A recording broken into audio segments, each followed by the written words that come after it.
I've seen a lot of change, been through a lot of pain. Some things are not the same as they were a year ago, but all will be okay.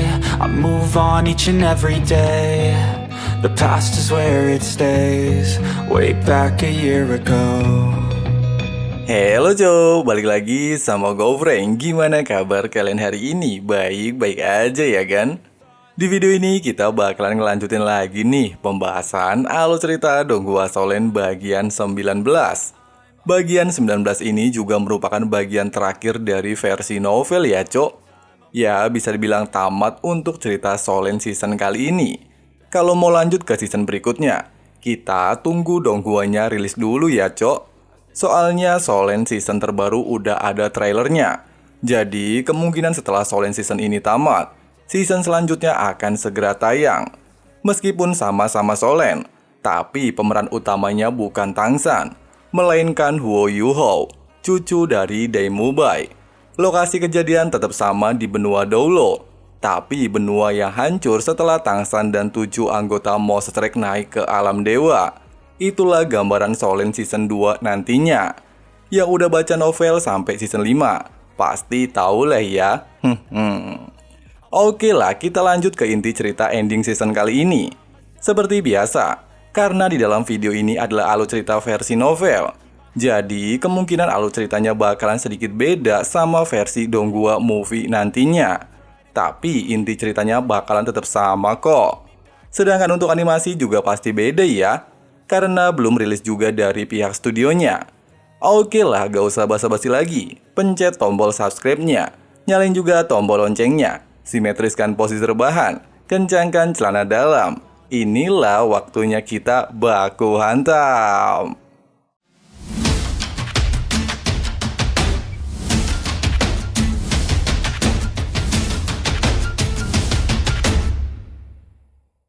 Di bagian 18 kemarin, kita udah ngebahas pertarungan singkat para dewa dalam kondisi terdesak dan diambang kematian untuk kedua kalinya. Secara mengejutkan, kekuatan dewa Asura yang berdiam diri di dalam diri Xiaowu membantu Tangsan, sehingga Tangsan mampu menggunakan kekuatan dewa Asura untuk melawan dua dewa sekaligus. Naas bagi Bibidong, karena niat dan jiwa keibuannya untuk menolong Qian Rensu, tubuhnya harus menerima tusukan dari pedang dewa Asura. Ketika Bibidong baru saja jatuh ke tanah, baju zirah dan senjata dewa raksasa menghilang, berubah menjadi bintik-bintik cahaya keunguan yang melayang di udara. Melihat Tangsan, mata tajam Bibidong penuh dengan tatapan yang rumit, tapi tidak ada dendam sedikit pun. Tangsan, kamu menang. Sulit bagi Bibidong untuk berbicara. Kedua tangannya terus-menerus memegang pedang dewa Asura yang tertancap di tubuhnya. Tangsan turun dari udara menghampirinya. Dia berbicara dengan sangat lembut. Aku hanya beruntung, kalianlah yang seharusnya menang. Bibidong tersenyum lembut, aura ungu yang menyeramkan di wajahnya benar-benar menghilang, memulihkan penampilannya yang cantik, tapi dia sangat pucat. Tangsan, kamu adalah dewa. Kamu juga telah melihat aku dan Qian Rensu tidak memiliki kekuatan lagi untuk bertarung. Aku juga sudah sekarat. Bisakah kamu mengizinkanku melihat Siogang untuk yang terakhir kalinya? Aku memiliki sesuatu untuk dikatakan kepadanya. Tangsan melirik Grandmaster. Naga biru raksasa membawa Master menuju ke arah Tangsan. Dari sisi kekaisaran Wuhun, Hulena berlari gila-gilaan ke arah mereka. Setelah Master mendarat, Liu Erlong kembali ke bentuk manusianya, membantu Grandmaster yang lemah berjalan ke arah mereka. Liu Erlong menatap Bibidong dengan sangat tajam. Meskipun saingannya dalam cinta hampir mati, kebencian di hati Liu Erlong tidak pernah bisa diubah. Melihat Master mulai mendekat, pipi Bibidong sedikit memerah, terlihat lebih baik dari sebelumnya. Master memandangnya tapi tidak mengatakan apapun. Namun cahaya di mata Grandmaster jauh lebih rumit daripada Bibidong. Siogang, ketika aku adalah dewa raksasa, apakah penampilanku terlihat jelek? Bibidong bertanya sambil mengusap wajahnya. Secara bersamaan Hulena tiba di tempat tersebut, dia berteriak, air mata mengalir di wajahnya. Jangan berisik, jangan ganggu aku dan Siogang. Bibidong melirik Hulena, memarahinya seperti seorang guru yang mengajari murid kecilnya. Penampilannya masih terlihat mempesona, tidak terlihat seperti orang yang sedang sekarat. Meskipun begitu, baik Hulena dan Qian Rinsu terlihat gelisah melihatnya. Bibi Dong kembali memandang Grandmaster. Xiaogang, apakah kamu sangat membenciku? Meski kamu hanya diam, aku tahu semuanya. Benar, aku telah menyakitimu. Bagaimana mungkin kamu bisa memaafkanku? Tapi kamu juga tahu, hanya dirimu satu-satunya pria yang aku cintai selama hidupku. Cintaku kepadamu tetap sama selama bertahun-tahun, sekarang dan selamanya. Kamu pembohong. Jika kamu mencintai Xiaogang, kenapa kamu menghancurkan sekte naga petir biru kami, membunuh semua keluarga kami? Liu Erlong berteriak marah mendengarkan hal tersebut. Bibi Dong memandang Liu Erlong. Apakah kamu berpikir aku lemah sepertimu? Keluargamu membencinya, menelantarkannya. Bukankah kamu juga mengetahuinya? Apa yang tidak bisa kamu lakukan untuk Xiaogang, aku telah melakukannya. Siapapun yang berani menyakitinya, meremehkannya, aku tidak akan mengampuni mereka. Sekte naga petir biru telah lenyap. Kesedihan Xiaogang akan menghilang. Kamu gila, Bibi Dong. Master tidak bisa menahan emosinya mendengarkan ucapan Bibi Dong. Wajah Bibi Dong berubah pucat, menatap Master dengan sangat sedih. Ya, aku memang gila. Tapi, apakah kamu tahu kenapa aku menjadi gila? Saat kita bersama, apakah aku seperti ini? Air mata akhirnya mengalir di wajah Grandmaster. Dia berkata dengan sedih, Bibi Dong sudah lama mati. Bibi Dong justru tersenyum, senyumnya sangat indah. Itu benar, kamu memang benar. Bibi Dong sudah lama mati. Pada saat dia meninggalkanmu, dia mati. Dia bukan lagi gadis lembut dan polos. Hatinya dipenuhi dengan kebencian. Xiaogang, sebelum aku meninggalkan dunia ini, aku akan memberitahumu alasan kenapa aku saat itu meninggalkanmu. Aku pikir inilah cerita yang selama ini ingin kamu ketahui. Tiba-tiba Bibi Dong batuk, darah murni keluar dari mulutnya. Kamu seharusnya berhenti berbicara. Qian Rinsu berkata dengan sangat cemas. Bibi Dong menggelengkan kepalanya. Tidak, jika aku tidak memberitahunya sekarang, aku mungkin tidak akan memiliki kesempatan lagi. Aku harus memberitahunya dan juga dirimu. Wajah Bibi Dong kembali memerah. Dia berkata dengan suara lembut. Aku dan Xiaogang saling mencintai. Aku tidak pernah peduli dengan roh pelindungnya yang cacat. Hari itu aku masih ingat dengan jelas. Saat itu malam sangat indah disinari oleh bintang-bintang. Guruku tiba-tiba menghampiriku dan bertanya tentang hubungan kita. Saat itu dia adalah orang yang paling aku hormati dan juga merupakan paus agung dari Aula Wuhun. Mendengarkan hal itu, wajah Qian Rinsu menjadi serius. Dia jelas tahu siapa yang dimaksud Bibi Dong. Ya, dia adalah ayahnya, Paus Agung Qian Sunji. Bibi Dong melanjutkan, karena rasa hormatku kepadanya, aku tidak pernah menyembunyikan apapun kepadanya. Aku mengatakan semua tentang hubungan kita. Tetapi tiba-tiba wajahnya berubah menjadi menyeramkan. Dia mengatakan bahwa diriku adalah orang paling langka dari Aula Wuhun dalam 100 tahun dengan roh pelindung ganda. Dengan alasan itu, aku tidak diizinkan memiliki hubungan dengan pria manapun dari luar Aula Wuhun. Tetapi di hatiku hanyalah dirimu. Hal itu membuatku sering bertengkar dengan guruku. Aku selalu mengatakan kepadanya bahwa aku hanya mencintai Yu Xiaogang. Jika aku harus keluar dari Aula Wuhun untuk terus bersamamu, hal itu pasti akan kulakukan. Tapi guruku tiba-tiba memukulku hingga aku tidak sadarkan diri. Ketika aku tersadar, aku merasakan rasa sakit di seluruh tubuhku. Aku seperti boneka lusuh yang terbaring di ruangan tersembunyi Aula Wuhun. Dia, monster itu duduk di sebelahku. Apakah kamu tahu apa yang dia katakan kepadaku? Dia berkata, jika aku harus menggunakan metode paling kotor, dia harus terus menjagaku untuk tetap berada di Aula Wuhun. Dia juga mengatakan kalau sekarang tubuhku tidak suci. Aku sekarang miliknya. Wajah mana yang harus aku gunakan untuk melihat orang yang paling aku cintai? Dan jika aku tidak meninggalkanmu, dia akan membunuhmu. Mendengarkan cerita Bibi Dong, semua orang mendadak bingung. Mereka bisa merasakan kesedihan Bibi Dong dari suaranya. Setelah terbatuk, Bibi Dong kembali melanjutkan. Saat itu, hal pertama yang aku pikirkan adalah bunuh diri. Tetapi aku tidak bisa melakukannya. Aku memahami guruku dengan baik. Jika aku mati, dia akan menumpahkan amarahnya kepadamu. Dia akan membunuhmu. Sampai akhirnya aku menemuimu dan mencoba membuatmu membenciku.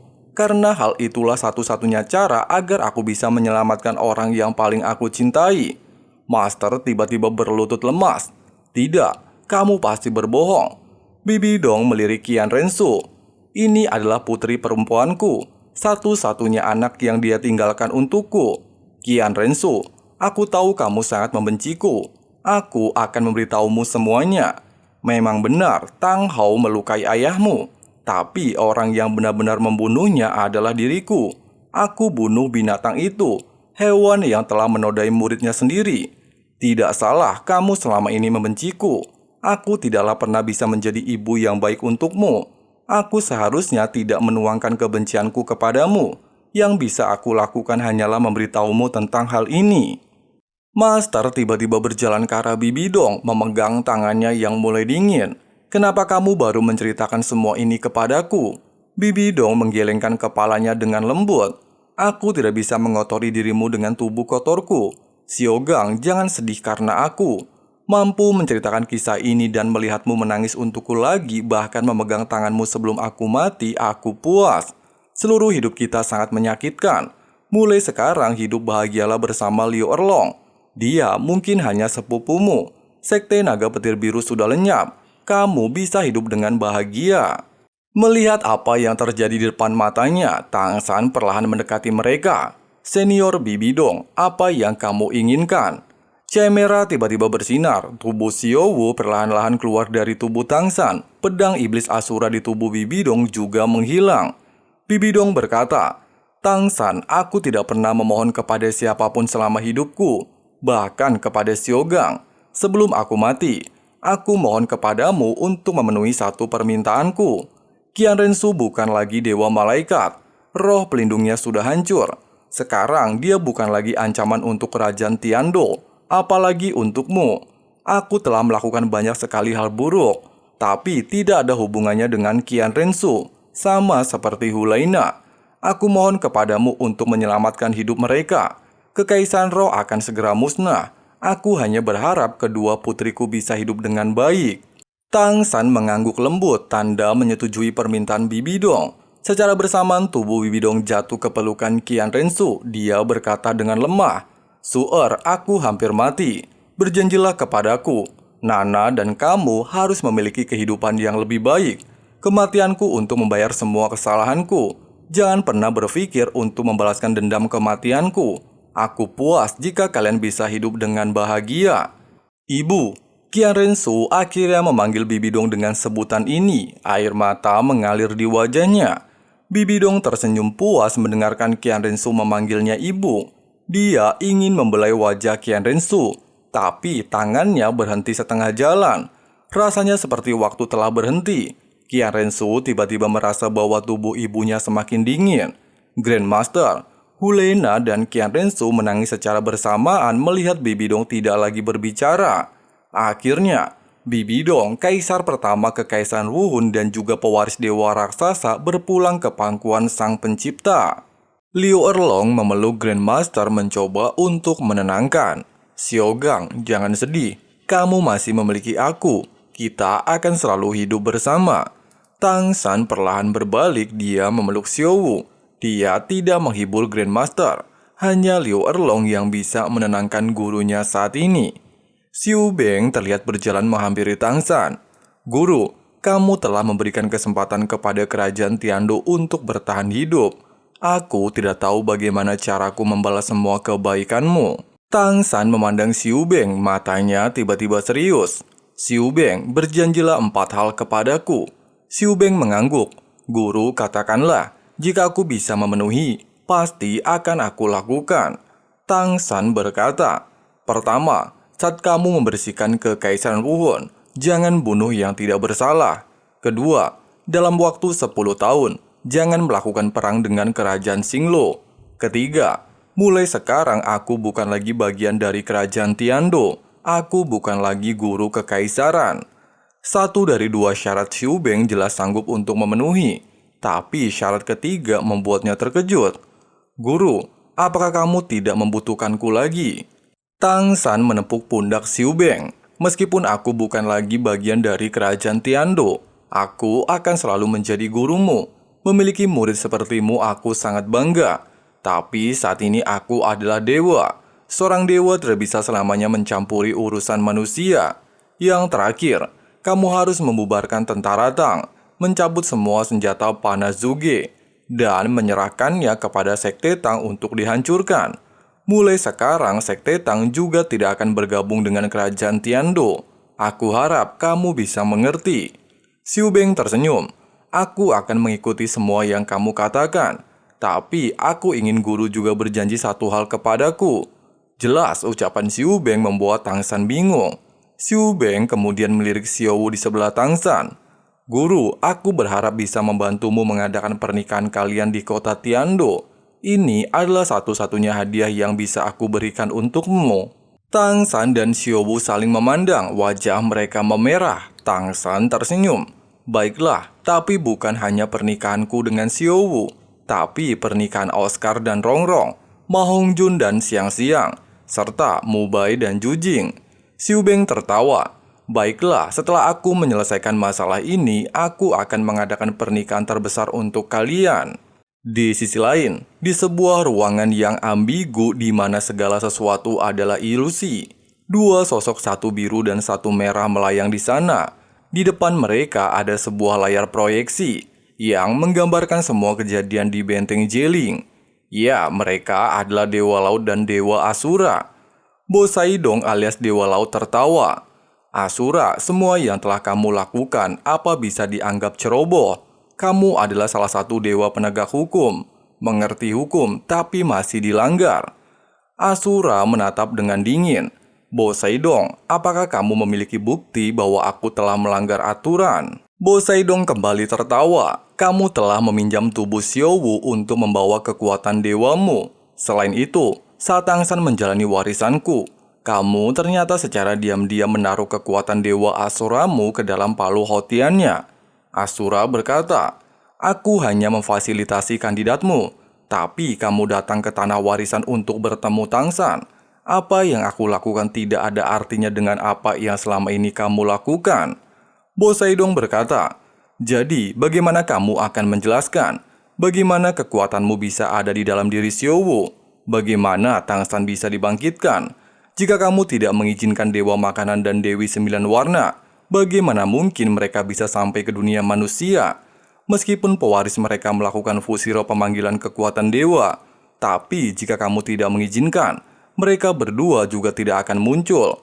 Hal ini jelas telah melanggar aturan para dewa. Terlebih lagi, jika kamu tidak melindungi proses pembangkitan, bagaimana mungkin pewaris dewa raksasa tidak mengetahuinya?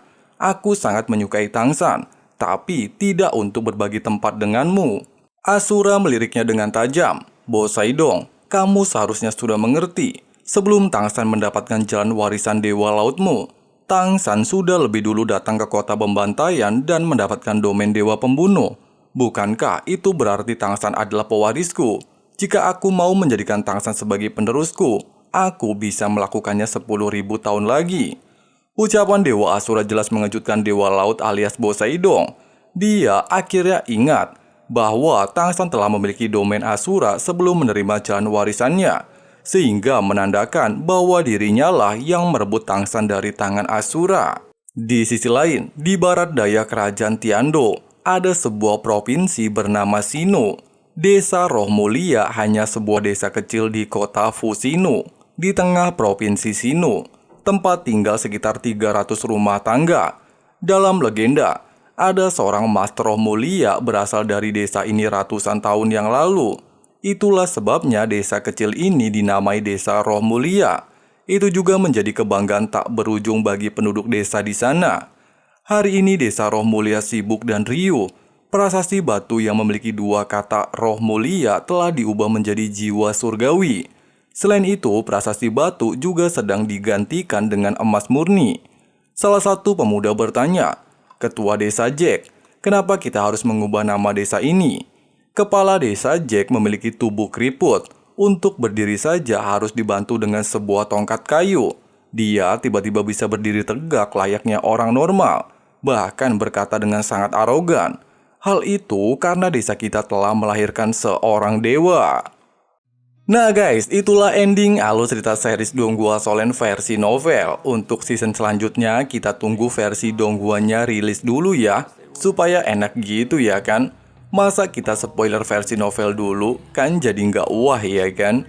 Jadi gini, saat season selanjutnya udah rilis, Mimin bakalan gas buatin spoiler versi novelnya juga. Jadi seimbang ya kan. Oke lah, makasih banyak yang udah nonton sampai habis dan jangan lupa subscribe ya. Nyalain juga tombol loncengnya supaya kalian gak ketinggalan updatean video-video terbarunya.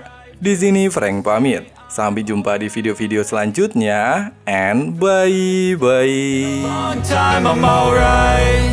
I've seen a lot of change, been through a lot of pain. Some things are not the same as they were a year ago, but all will be okay.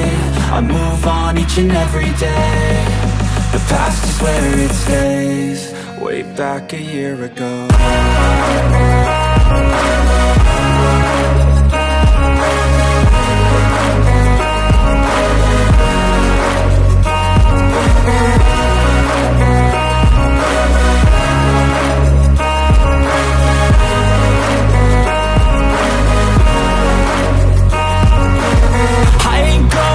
I'm not falling, I'll push all my chips and call all in. I'll bet on myself, you keep stalling. I hear destiny and it's calling. I'll keep my head up high through the downs and lows. And we're all going life, still nobody knows. But I'ma choose what's right and take what comes and goes. And ain't no one in life holding me back no more.